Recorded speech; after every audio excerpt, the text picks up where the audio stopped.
대전 초등학생 피살 사건 이후 교원의 정신건강을 관리하는 이른바 하늘이법 입법이 급물살을 타고 있습니다.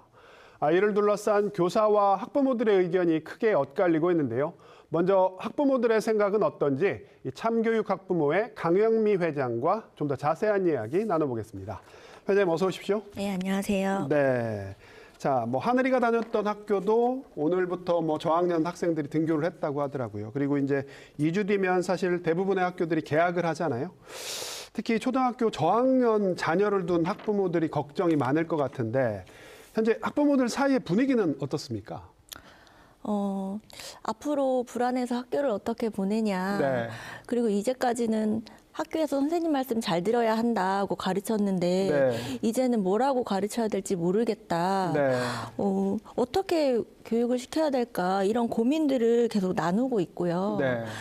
그리고 사실 학교가 가장 안전한 곳이라고 믿었기 때문에 더욱 충격이 크거든요. 네. 정말 교실에서 이런 일이 일어나리라고는 상상도 못했잖아요, 누구도. 네, 네. 그래서 불안감 그리고 우울감 게다가 분노감이 굉장히 높은 상황입니다. 네, 사실 저학년 학생들하고 선생님과의 관계는 심하게 얘기하면 인생을 좌우할 수 있는 그런 관계인데 선생님이랑 단둘이 있지 마라 이렇게 가르치는 학부모들도 계시더라고요. 네. 예. 너무 이제 놀라서 네. 절대로 선생님이 오라고 해도 네. 가지 말아라까지 네. 가르치는데요. 사실 이전에는 저희가 학교에 가면 선생님이 엄마 아빠나 마찬가지다. 그렇죠. 네. 너희들을 안전히 보호해주고 그렇죠. 선생님의 지시에 잘 따라라라고 그렇죠. 계속 가르쳤는데 네. 이제는 단둘이 있으면 안 된다고 말해야 되나 네. 정말 이런 현실이 너무 개탄스럽습니다. 네.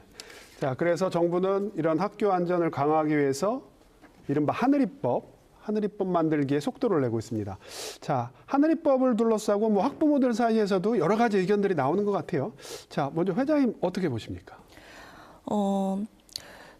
처음에는 네. 이렇게 사건이 벌어지자마자 다 멘탈 붕괴 상태라고 해야 되나요? 예. 그래서 도저히 아무 생각도 할 수가 없었어요. 네.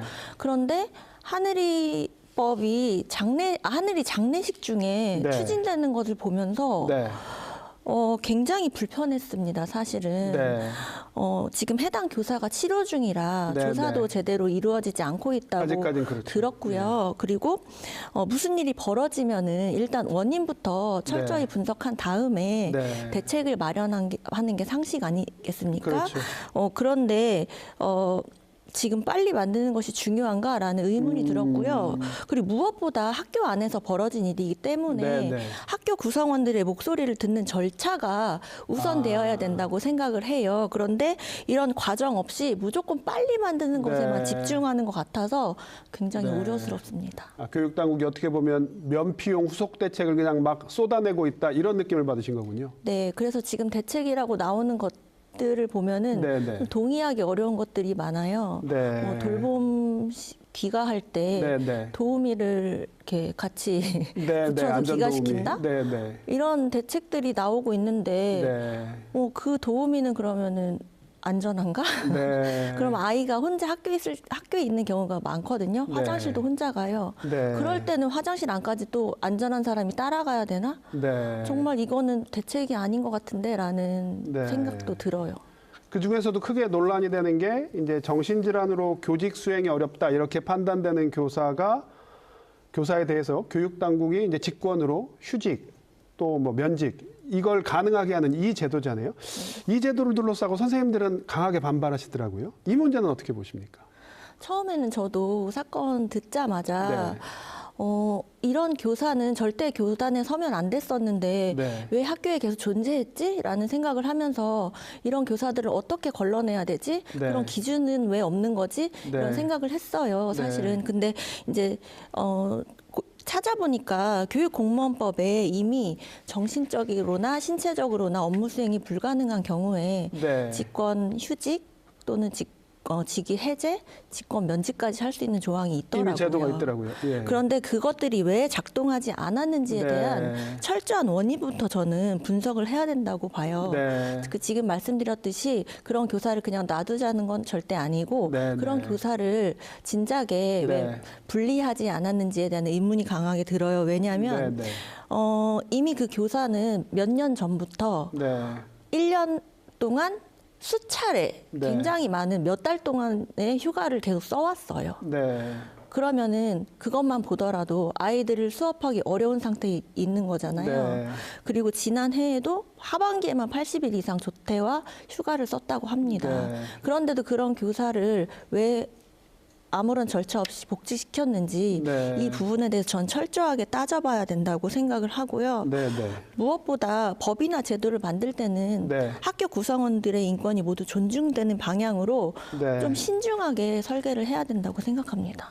마지막으로 뭐 학교는 최후의 보루잖아요. 전쟁 상황에서도 안전해야 되는 곳인데, 자, 학교가 우리가 이제 아이들을 학교에 믿고 맡길 수 있게 하기 위해서 어떤 부분이 더 보완돼야 된다고 생각하십니까? 저는 이 사건이 교육 관료들의 안전 불감증과 무능으로 벌어진 일이라고 네. 보고 있거든요. 네, 네. 그 부분에 대한 각성과 사과가 가장 우선되어야 합니다. 네. 책임질 사람 있으면 책임지고요. 네. 처벌받을 사람 있으면 처벌을 받아야 합니다. 네. 그런 절차 없이 졸속으로 대책을 내놓으면서 네. 또 다시 학교 구성원들에게 상처 주는 행위를 당장 멈춰야 하고요. 네. 또 아이들을 믿고 맡길 수 있는 안전한 공간을 위해서 네. 방금 말씀드렸듯이 교사, 학부모, 네. 학생, 전문가 모두가 네. 한자리에 모여서 논의할 수 있는 과정이 네. 꼭 보장돼야 된다고 생각합니다. 네. 집단지성을 발휘해서 좀 근본적인 대책을 마련해 보자. 네. 알겠습니다. 회장님 오늘 말씀 여기까지 듣겠습니다. 고맙습니다. 네, 감사합니다.